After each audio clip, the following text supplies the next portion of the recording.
Hi, this is the Social Jello with Angelo show. My name's Angelo. I'm a social scientist, surfer, martial artist, and a whole lot of other things. Coming to you live from Kasai City, Japan, the Social Jello with Angelo show. What's up? And welcome to another episode of Social Jello with Angelo. So, this is a special announcement. If you tuned in this morning to any of the social media groups that I belong to, the Pick Kajukenbo Hana or the Kajukenbo training page, as well as a bunch of other jiu-jitsu pages and stuff, you may have seen that there was a special announcement done by KSDI. KSDI is the Kajukenbo Association that is in charge of running the KSDI tournament once a year. This tournament was put together by the founder of Kajukenbo, Sijo, and is now ran by I don't know all the details, so I don't want to mess it all up. But I will say that the people who are part of that association are a part of this interview that's coming up right after this little intro. So just to summarize for anybody watching, the tournament is on July 19th, 2024. I'm trying to release this as soon as possible. It's 7 o'clock registration at the door. And the seminar is on the 19th. The tournament is on the 20th. So let me make that clear. The KSDI tournament is in Las Vegas on the 19th, and the tournament is on the 20th. The link is in the comments here on Facebook, and it's also in the video description. If you want to see and you want to need to book anything, or if you have more information, click on the link.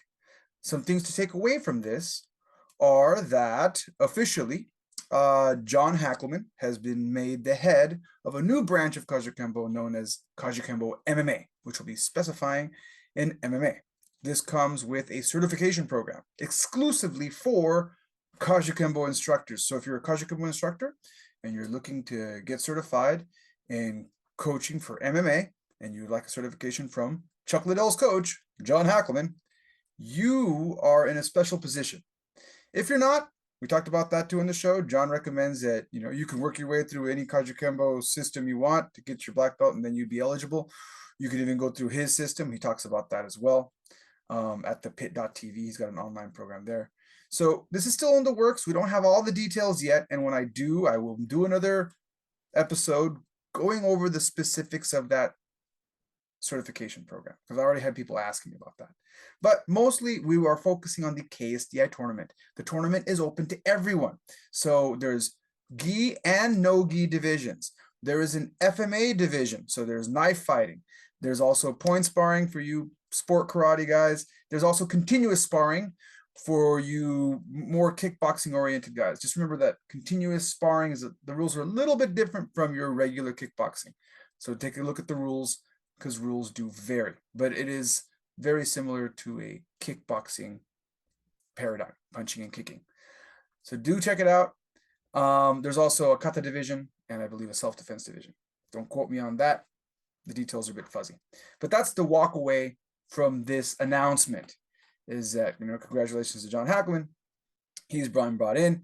And I'm joined by Glen Fraticelli, Mitch Powell, and Kimo Emperado to talk about how this came about, how they came to their decision, and that's what this episode is all about. So thank you very much for checking out Social Jello with Angelo. Let's go ahead and go into that interview, and you can see for yourself what happened. And what never was taken out of it was the fight, but there was also that other aspect. And as things evolved, we had changes in the way we fought. We had kickboxing, we had point fighting, we had all this, and this thing called MMA showed up early in the days, and we know John, very involved in MMA, and also Kajukenbo master himself. So the idea is, at this time, he takes his Kajukenbo skills, his Kempo skills, learns from Walter Godin, turns them into some terrible, but very effective MMA skills for himself as a fighter. And he brought the fight back. And John, take it from there, man. What did you do when you got a hold of this full contact thing? I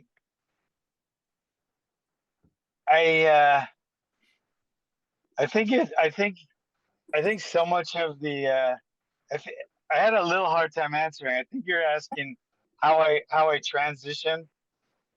No, Absolutely. whoa! I did not just say that. I mean how oh shit! I'm sorry. Um, how I how I brought the Kajukenbo into sport fighting? Is that was the question, right? Brother, how you turned it right back. Okay, so it was so seamless. When I started fighting, I remember Godin. I heard my hamstring, and I pulled my hamstring, and I couldn't kick. I was just a kicker, mainly a kicker before. Big local time, and I would like do a quick jab and long kicks, roundhouse kicks, front kicks. Then I pulled my hamstring, and I went to Godin. I'm not gonna tell you what he said because this is a G-rated video, but basically he told me to go to a local boxing gym, Palolo Boxing Gym, which is right across from Palolo Housing in Palolo Valley. And so I said, okay. So I got a bus and I went to Palolo Gym, ran into the head trainer. His name was Peter Jun. If you guys know MMA, Ronald Jun, he lives in Honolulu and he is a MMA fighter. He's fought in the UFC. His name is Ronald Jun.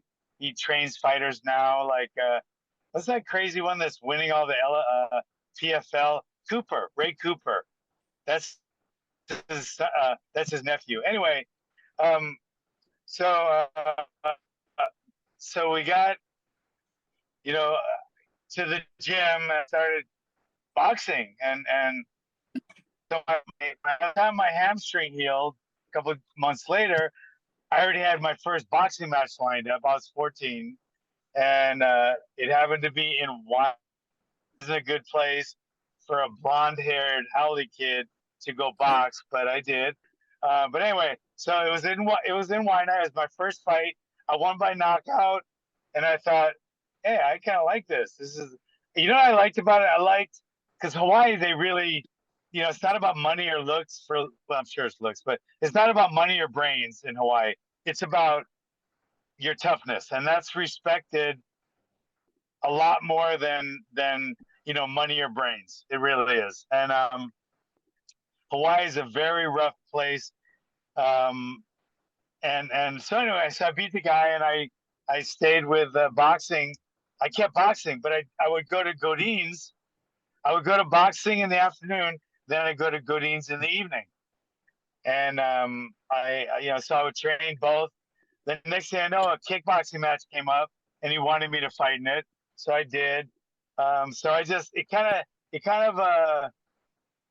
was kind of seamless because the way we trained. I mean, the way we trained really fit that, and then later, with my training over like Chuck Liddell. I mean, he started training me in the early '90s, and we're just training Hawaiian Kempo, Kajukenbo techniques. I mean, the culture of our training has always been, it's always been Kajukenbo, and that's where I've kept it. We kept the Kajukenbo prayer, and Godin would come up for our belt testing, but let's get back to Chuck. Chuck was just training for his black belt, and then somebody asked him to fight in a kickboxing match. And he's like, "Hey, coach, I want to do a kickboxing match." And I was like, "Oh man, let's just train and have a good time." And the gym was in my backyard, and I was training people. It was called the Pit, and but he wanted to fight, so got him a fight. He started winning, and then boom, that MMA thing started coming, and he thought, I'd like to try that. And next thing you know, we're on a private jet to Japan fighting for the Pride Championship. So it went so quick, but it was really such a seamless. Like I trained my Kajukenbo, right, which is my Hawaiian Kempo class, and then I got my fight team. The workouts are almost identical. Everything's almost identical. The techniques, the training, you know, the cardio, everything's almost identical, minus about maybe 4 or 5 techniques that are in Hawaiian Kempo that I could never bring into MMA or would be disqualified. And there's like some MMA things that I would never bring into a street fight because concrete's a lot harder than the mat. So, but other than that, you know, 90+% of our techniques it's an easy transition. It's seamless. It's, you know, it's what we do, and it's what Kajukenbo has been doing since, you know, 1947.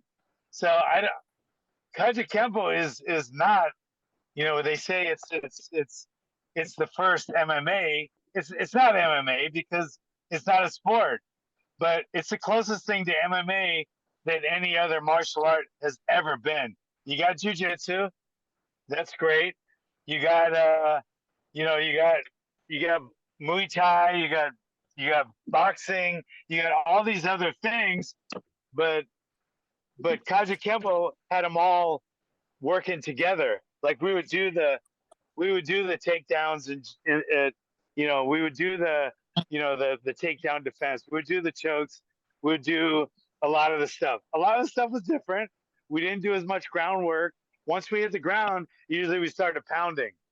You know, there was soccer kicks, there was slant, there was the stomps, there was punches, hammer blows, etc. But where it wasn't MMA, it was the closest thing to MMA that any martial art out there has ever been. So for you Kajukenbo guys, which I am one, the you know, bringing MMA into your gym is like it's really seamless, and it's a lot easier than it would be any other traditional martial art. Like, you know, just without a doubt, it's not even close. So that's why I've always thought it's just such a good MMA and Kajukenbo, you know, where they're not the same, they're very close, and it's a seamless, almost seamless. I use the word seamless because it's a cool word to use, but it's not really seamless. But it's the most seamless transition. Oh shit! Here we go. You know what I mean. They go both. You could go from Kajukenbo to MMA very, very easily. And I have some of my Kajukenbo guys that have come to me, like Court McGee, winner of the Ultimate Fighter, season 11, Ramsey Nisham. I got some of those guys that started off MMA, but now they're teaching Hawaiian Kempo or Kajukenbo, as it were, in their gym. So they're part of our family tree now.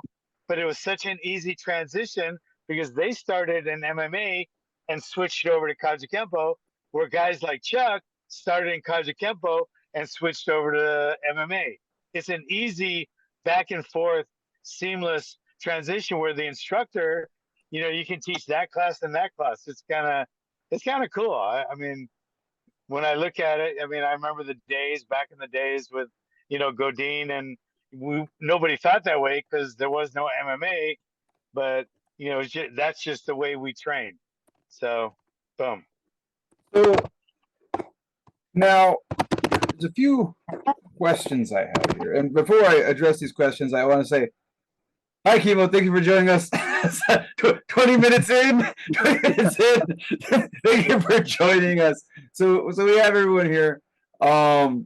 And one of the questions we have, why are we talking about this? Why are we talking about MMA and Kajukenbo? And what's this announcement really all about? So to my understanding, John Hackleman is going to be at the KSDI tournament. That's the announcement. That's the announcement. He's going to be there at the seminar, and he's going to be covering, if I'm not mistaken, how to incorporate MMA into your Kajukenbo program. Now, one of the questions I have is, at the tournament itself, for anyone watching at this point or maybe watching a little later that wants to come to the tournament, is it an open tournament or is it for Kajukenbo guys only? Open. Okay, so this is an open tournament, people, anybody. So if you're on the internet right now and you want to come to the tournament, this invitation is open to everyone. And before we continue talking, what divisions are we talking about? Yes, we have gi and no gi jiu-jitsu.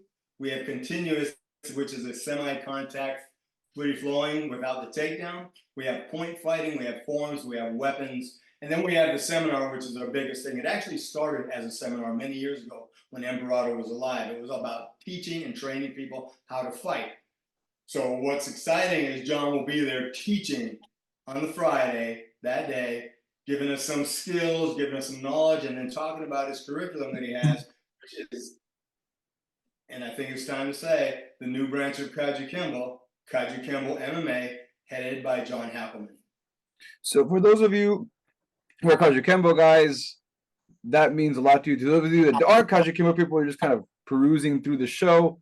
We're just letting you know that now Kajukenbo has an official branch going under John Hackleman to be able to practice MMA officially. Like we were saying earlier, it's always kind of an unofficially happening, but now officially it is happening. There's an MMA branch for that.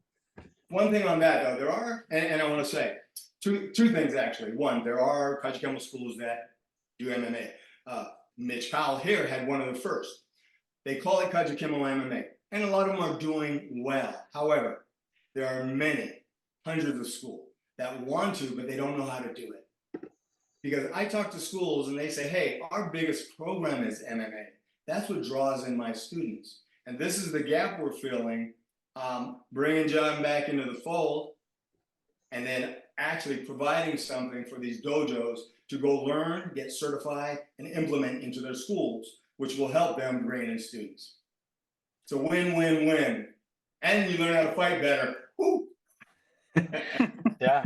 So they have the. Yeah, so and you look better at the beach. I think that's the most important part. No, I'm just kidding. Self-defense is the most important. But anyway, so if I'm not mistaken, it's kind of a two-pronged thing. John will be at the seminar explaining these kinds of training modalities, as well as there's going to be something kind of beyond the tournament where there will be opportunities for any Kajukenbo practitioner to train and learn these modalities as well. Is that correct? Did I get that right? Okay. This So is the launch. this is the Yes. launch. So this is the launch of a certification program for Yes. anyone listening. Now, again, Curriculum. and then the certification program, is that only for Kajukenbo guys, or is anyone welcome to that, John? Anybody's welcome to come train my in my Hawaiian Kempo program. But this program is going to be designed exclusively for, Kajukenbo schools. Kajukenbo schools, there's enough of them out there. I don't, and I don't want to. I want this to be, I want it to be branded that way, and I want it to be Kajukenbo guys, because we're different. It's like it's a different mentality. It's a different culture. Those guys that have trained long time Kajukenbo like I have, it's a different. I've been to how many martial arts schools? I've been doing this since '70, so I've been doing a lot of martial arts, but there's no feeling like Kajukenbo training and the camaraderie and the ohana, the feeling of family. There's nothing like it, and I love that so much. When I left Godin's and he instilled that. I mean, he's a convicted felon, violent felon, but he had such good family vibes when we had our Christmas parties or our training together with the other Kajukenbo guys. I mean, whatever he was, man, he was like uncle or grandpa to all their kids, and all the guys looked up to him, and it was just the family feel everybody has. And I wanted to bring that here in California, when I moved here from Hawaii, and it just seemed to work. The pit has that feel, I mean, guys like Chuck and Clover and Cord and Ramsey and all these fighters, they're just like freaking brothers, and it's unlike any other team. And I've been to teams all over the world, kickboxing teams, boxing teams, MMA teams. I've been to the biggest teams in the world and trained with them, and nothing feels like our Hawaiian, feeling. Kajukenbo feel, and that's where it came from. So I love the fact that we're going to be doing that. I think bringing, having people that love it so much they want to test their skills. I have guys like that. Then they can throw them in like a tournament, an MMA tournament. Something where they're not going to be overwhelmed or over whatever, and they just want to enter a tournament, like a smoker for MMA or for kickboxing. They have smokers, and that's not quite an amateur fight. It's kind of like sparring it's kind of like it's kind of like the continuous sparring you guys are having. It's going to be continuous MMA. So without, having to get freaking elbowed or whatever, smashed in the face. And then it's for guys like that, or guys that think they have the skill like Chuck did, test them out. For every Chuck, there's going to be probably a bunch, probably, I don't know the number, but that never make it to the top. But they can always tell their grandkids, I used to be a fighter, because they're not lying. They used to be. And they get to feel what it's like to get in there and challenge someone like they used to in Hawaii on the street, and not worry about a fucking knife coming out or a gun coming out or anything like that. They can just challenge their skills. Don't have to be a jiu-jitsu guy. You don't have to be a MMA. You don't have to be a kickboxer, or you be a MMA guy. You know what I mean? So I think that's what's been at my school for a long time. I opened this in '85, but it's always been family cops that want to learn, maybe fighting a smoker, but also guys that want to take it to the next level. I want my Kajukenbo guys out there to be able to bring them to the top of the game without always sending them off to a higher level MMA gym like American Top Team. I think you should be able to do that, like we did. We were in the top 5 winningest MMA teams. I don't remember the years, but it was in the early 2000s. It was on Dog, and that was an honor. It's like, shit, I'm a one-man show here in a little mom and pop traditional martial arts school, and on the side, right, I happen to have a couple of MMA guys, but they were just winning all the time, and not just winning the smokers, but winning all the way up to the highest level. So not to brag about it, but to say this can be done for you too. You don't have to say, "Oh, okay, Johnny, you want to fight MMA? I'll send you to American Top Team." No, my American Top Team was sending guys to me to train. So that's what I want. I want it to be. We happen to be friends too. Me and Laborio are really good friends. But anyway, we would send people back and forth. Like if he wanted somebody to work on takedown defense with, or more striking, he would send me guys from Florida, and I would put them up and train them. And then if I had somebody I just wanted to get more looks, because he has 100-some fighters, I would go with them up to American Top Team for a week or two. But anyway, so my point is, I want it to be a standalone where these guys you don't have to be a fighter to be a trainer. You don't have to be a fighter to be a trainer. But some of the best trainers in the world, Jackson Wink fought, Jackson didn't. Or boxing, Angelo Dundee, he never fought, one of the best trainers ever. I mean, the Hearns, what was his gym called? What was it in Detroit? Hearns. Why did I forget that? Hearns, his training camp. Anyway, one of the most famous training camps, and I lost it right now because of my constant getting punched in the face over and over. But anyway, the trainer of that camp, very famous camp, he had like one amateur fight. I mean, my point is, you don't have to be a successful fighter to be a very successful trainer. And I want trainers to know that, because a lot of them are intimidated. Like, I can't train that guy. I never fought. Well, go have a fight then, or an amateur fight, or just train them. You know, if you know what to teach, you don't have to be.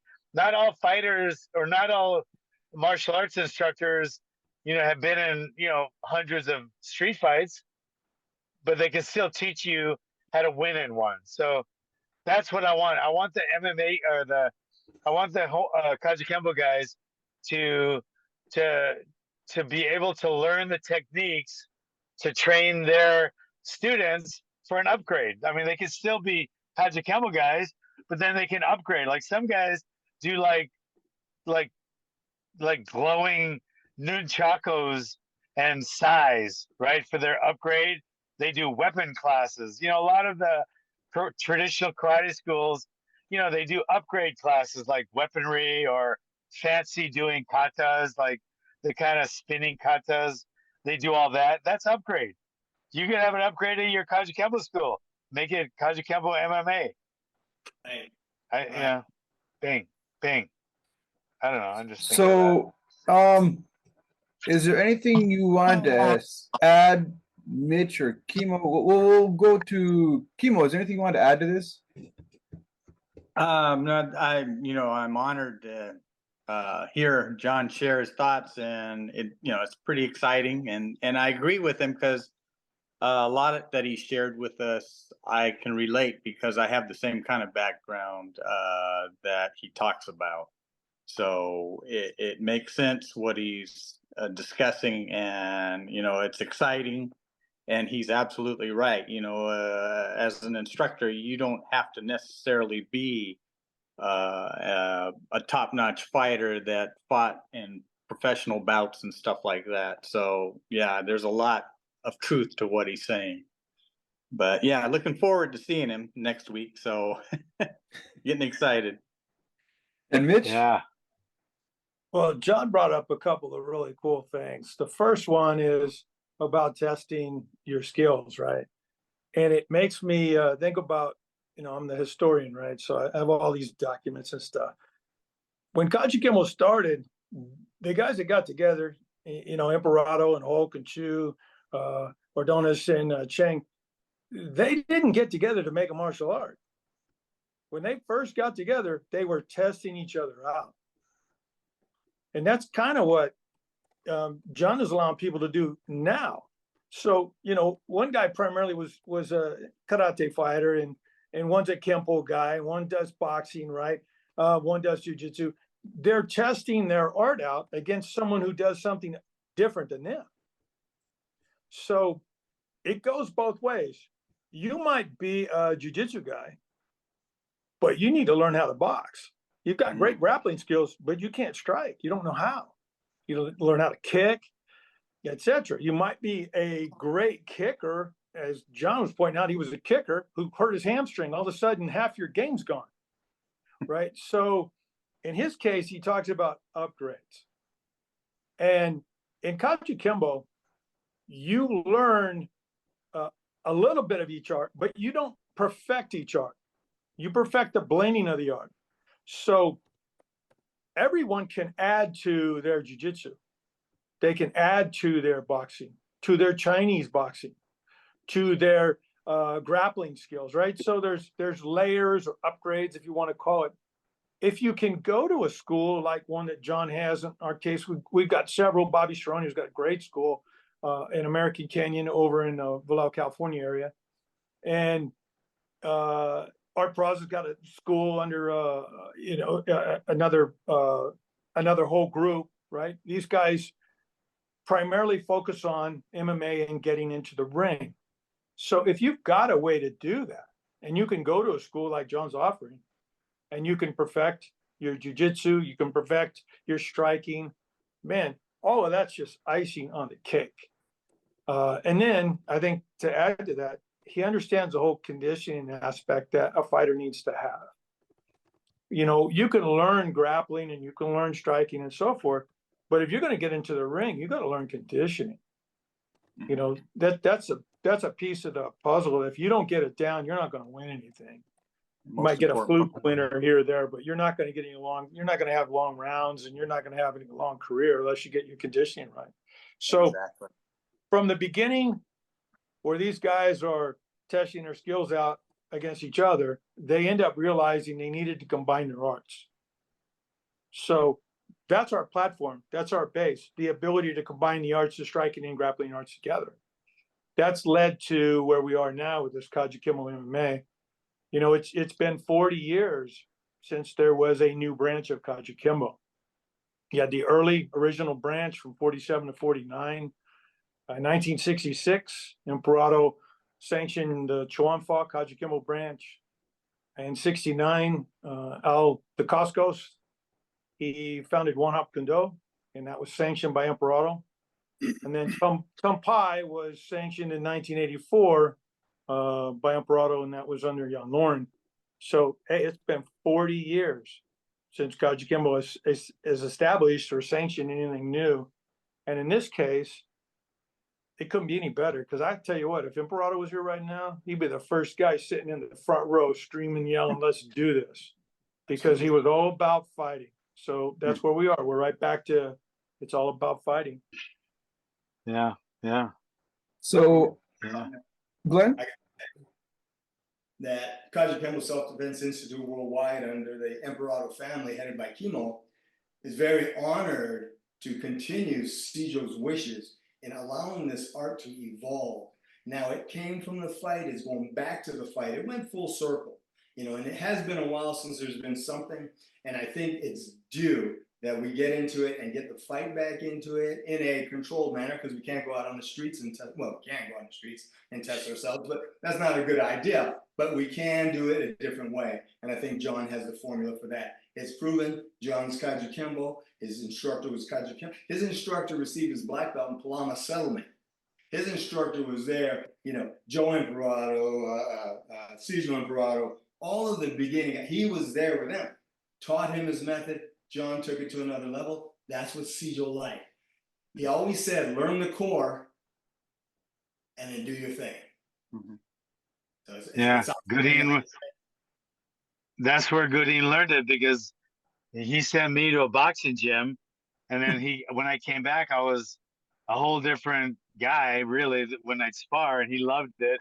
And then when I opened my gym, you know, he came up and he gave me blessings.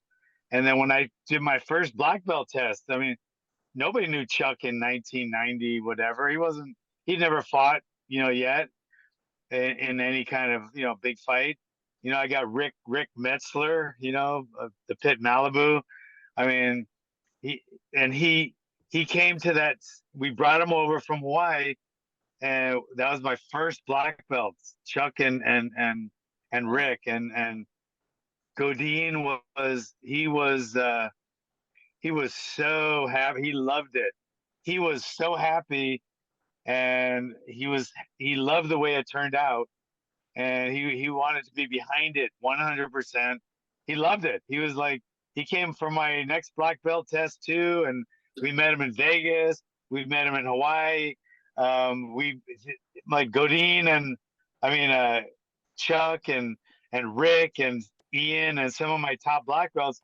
They got to know Godine real well, and they loved him, you know, and he loved what we did, because it was efficient, and it was effective, and it was real life, and he loved it, and I'm proud of that, and I'm proud I made him happy, and I'm proud that you know, I mean, he was my mentor from 1970 until today. I still ask him questions, and he's been dead since 2001, and I'm still asking him questions every day, like, how am I gonna do this, and how am I gonna do that?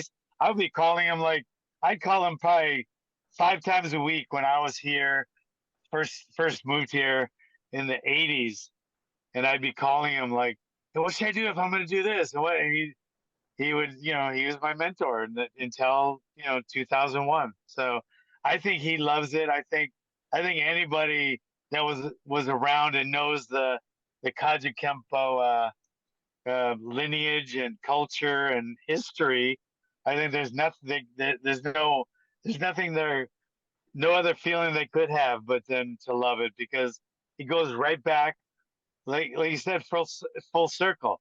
It went full circle. It was try your stuff out on the Howley guy in the bar, and beat them up, and then try your techniques. Yeah, thanks a lot, guys. That's why it's kind of ironic that I learned from an art that was made to beat up on me, guys like me. But anyway, that's in the past. But no, it went from that to full circle to now you're learning your techniques. You know how many times guys would like, we'd be learning a technique in the gym, and just so happened one of my guys had a fight coming up, and they get to watch it, and they go, "Hey, that's the technique we worked on this week." And it's me teaching them, me in the corner, and one of my students who was in the room with them training is doing it in a real fight, and it worked, whether that was a kickboxing match or an MMA match. My students have got to, they've had the luxury of getting to see the techniques we're showing. So instead of like some traditional martial art, they're saying, well, how does that work in the real street? Like this crane's beak or whatever you call this, crane's beak, right? Something, or tiger this, or eagle claw. How does that work in the street? You just have to tell someone. They would just have to trust your word. But when we are teaching them, right, and now when we're teaching our guys these MMA moves, they're going to see the techniques you're teaching them that weekend if they watch the UFC, and they're going to say, that's the techniques we learned. And it's going to give them that much more confidence for the kids, so they're not going to get bullied because they're saying, yeah, the techniques we're learning, yeah, how does it work? Like with the Kung Fu guys, you ask them, how does that work? You just got to they say something like bunkai or something like that, which means it doesn't really work, but we pretend it does. Isn't that what bunkai means? Something like that. But our stuff, and this is the way Kajukenbo's always been, we don't do that. We say, how's this going to work? Watch that. And they're going to see it working, right? The same technique. The kids are going to be like, holy, hey, Dad, Mom, that's what we learned this week. Right? And then the adults are going to love it. It's a win-win. I mean, having somebody, that whether your guy's fighting and they see them doing it, or they see one of the UFC guys do it, because the techniques we're learning now are going to be the same ones they're going to be watching there. So I don't know. I think it's a win-win-win all the way around. Sorry about that. I don't know. No. So we are getting close to our wrap up. So I want to thank John Hackleman, Glen Fraticelli, Kimo Emperado, and Mitch Powell for coming out. But before we go, I'm going to give everyone a few. So I'm going to give. I'm actually, because me and John are going to continue the live after this. I just want to let you guys get back to whatever plans you had for today. Any wrap up statements you want to make? And we're going to start with. We'll start with Mitch, and then we'll go Kimo, and then we'll go Glen. Unless Kimo wants to go first, and I'll let you guys figure that out right now. I'm Mitch. good. I'll go. It's Yeah. good. So all right. For anybody that's listening to this, watching this is a really great opportunity. Once a year, we all get together. You do the seminar on Friday. Great training, excellent instructors. Obviously, top-notch guys. John Hackleman was going to be there. It doesn't get much better than that. And Saturday is an all-day tournament. But even the night before, the Thursday night, everybody meets. It's at the Westgate in Las Vegas. Everybody meets there. The friendships are all there. They get started again if you haven't seen anybody since the year before. And then you got all day Saturday to hang out. Got a great tournament. It's really run well. There's Rob Paldo will more than likely be the announcer this year. Again, he does a phenomenal job. There's a great opportunity for everybody, whether it's you starting out as a new martial artist or you really want to go see how good you are, because there's some good folks there. They'll test you. So if you can make it to Vegas, I like Vegas so much we moved here 2 years ago. And my only regret is we didn't do it 10 years ago. So come and hang out in Vegas, have great food, and enjoy the nightlife, and then do a couple of days of martial arts with us. You don't have to be a Kajukenbo person. Anyone can come and do this. Kimo? Yeah, I second what Grandmaster Mitch has shared with us, and it is exciting. It's a lot of preparation that we take a lot of time to put together and make it the best experience for everybody. And we look forward to this gathering because it draws people from around the world, practitioners, Kajukenbo. It's an open tournament, so we've been approached from different styles of arts asking if they can compete, and we open our hands and arms to them and say, by all means, because this would be a good experience for you as well. And you get the chance to see what other martial art disciplines are all about. So every year when we hold it in Vegas, we always get a big compliment about how fantastic it was, and how there was a lot of love there and respect there, and honor there, and it really makes a difference when you put that into hosting an event. And it's real exciting. So I look forward to it, and it's going to be real exciting to see John there and integrating the MMA into it, because there's a lot to be said about taking it to the next level. And Cjo has always told me, he says, take what you learn and build upon it. He said, that's what I want you to do. So, and that's exactly what we're doing. And I hope that, to see a lot of people there, and we'll show them a good time. And our family looks forward to having the people there to show the respect and honor the legacy of our founder, Cjo. Hey, let me say something before Glenn, because we're going to talk later. But when I'm doing this, I'm going to bring in one thing I want to do, which I've done with my fight team too, because I'm a one-man show, and I need help in a lot of different things. I mean, when I first learned getting off the bottom, I spent hours with the Noguera brothers. I trained for hours with Mario Sperry, with Ricardo Laborio, some of the best jiu-jitsu guys in the world. I was lucky enough to be able to go there and say, hey, I'll trade you. I'll show you how to throw a better left hook and overhand right. Teach me how to get off get out of the mount. So I would just spend hours doing that. And I made some really good friends. I had some guys come out here and train with me.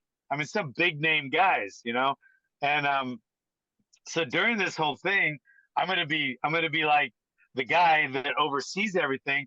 But we're gonna have some Olympic medalist wrestlers coming in, like Sammy the Bull Henson, one of the best wrestlers in the '90s, won the World Games, and then he won the silver medal in the Olympics. And he's actually, his son lives with me right now, and I'm teaching him how to be a MMA fighter. But he's one of the best wrestlers of. Dan Henderson was the wrestling coach of the Olympics last year. Not Dan Henderson. Why did I just blow him off? Who was it? He fought in the UFC. Anyway, he was on the same team as Dan Henderson. Anyway, him. I've been blocking out numbers lately, or names, and I got jiu-jitsu guys coming in, like Laborio and guys like that are going to be coming in. You got kickboxers. Some of the best boxers are going to come in and be part of this. And so anyway, so like I said, Matt Lindland is his name. Matt Lindland. Remember Matt Lindland? He fought in the UFC, and he was a coach on the Olympic team, one of the best wrestlers in our country. And I trained him for his last 10 fights or so. But so I got guys that are, I'm like, okay, show me how to do this. Show me how to do that. I don't want to get taken down. Show me how to do that. That was one of our big things. Now I got guys that want to take the guys down more. So we work more on takedowns. So some of my fighters want to be on the ground. Some want to be standing. So we're going to bring in some of the best, I'll be like the overall guy, the coach, but I'm going to have some of the best, specialists, going, teaching our Kajukenbo guys how to be a better striker, puncher or kicker, or grappler or jiu-jitsu guy. So anyway, sorry about that. I just had to throw that in. What's No, up, good. Glenn? Now you tell us. That's good. You're reflecting the fine tuning that needs to be done. Exactly. So July, right? 19th. Yeah, 20th, July. KSDI Worldwide World Championships, the biggest stage of Kajukenbo in the world annually. We have folks coming in from Kuwait to fight. We have folks coming in from Spain to fight. We have folks coming in from Mexico to fight. We have folks coming in from Canada to fight. This is truly worldwide, the biggest stage for Kajukenbo there is, and it's only getting bigger. Welcome, John. We are happy to have you back in this world of Kajukenbo. You never left. You just changed the name to protect the innocent. Honor, man. And hey, I've always, we've been doing the Kajukenbo prayer. We've been doing the Kajukenbo everything. And I've always felt that even though we called it Hawaiian Kempo, I got like 10 Kajukenbo family trees all over my, the gym that, we get from Canada. So I've always, and I'm on the family tree. I'm Kajukenbo. So I love Kajukenbo. It's my roots. But like I said, out of, I wanted to be respectful to the Kajukenbo proprietary katas. So I just, I call it Hawaiian Kempo, but I'm always a Kajukenbo guy. 360, back to the fight. Thank you. So before I wrap up, just one more time, I'm just going to do a quick bullet point for any of you because this is live. Quick bullet point to what we just went over. Here we're on the internet. If I look this up correctly, if you're interested in the tournament, I typed in KSDI Tournament 2024. I found something on kajukenbo.com. Is this legit? Yep. All right, cool. It's legit. So you can go to kajukenbo.com, click on the link, and from there, it'll take you over to all the information that we just discussed. Again, a quick, here it is right here. So here is our schedule, right? Here's our schedule. So here's for the hotel, and here is, I'm just gonna keep scrolling down here to reserve, maximum occupancies. Here's more hotel information. Again, it's on the 19th. And one more time, can you recap the divisions one more time, Glenn? I will, but I do want to say this before I forget. If you're going to the seminar, bring your pads, your mitts, your gloves, your protective gear for John and all of our seminars, but make sure you got gear, leg pads, all of that. All right, it's going to be needed. Yes, we have continuous, which is the semi-contact. We have the seminar. We have the gi and no gi jiu-jitsu. We have the point fighting. We have the forms, katas, hard style, soft style. We have all of the above, you name it. There's a place for you to come fight, to come watch, to come enjoy. But by all means, if you're coming to John's seminar, bring your pads. And then when he says pads, I don't expect everyone to bring like shields and the hitting pads. What I mean is, and what he means is your shin pads and your boxing gloves, because since we don't have a bunch of pads there, you're each other's pad. And we're not gonna do any sparring in my seminar, but there's gonna be a lot of techniques and drilling and practicing who's that running behind Kimo? Who's that? Someone was running behind you. Oh, that was my wife. Do you know that? She's okay. I thought you were getting robbed. There's a burglar. She was running from me. Anyway. So that's that. All right, guys. Well, I appreciate everything, and I'm glad to be like getting back in better touch with my roots, and I've never left, but this feels good to be back.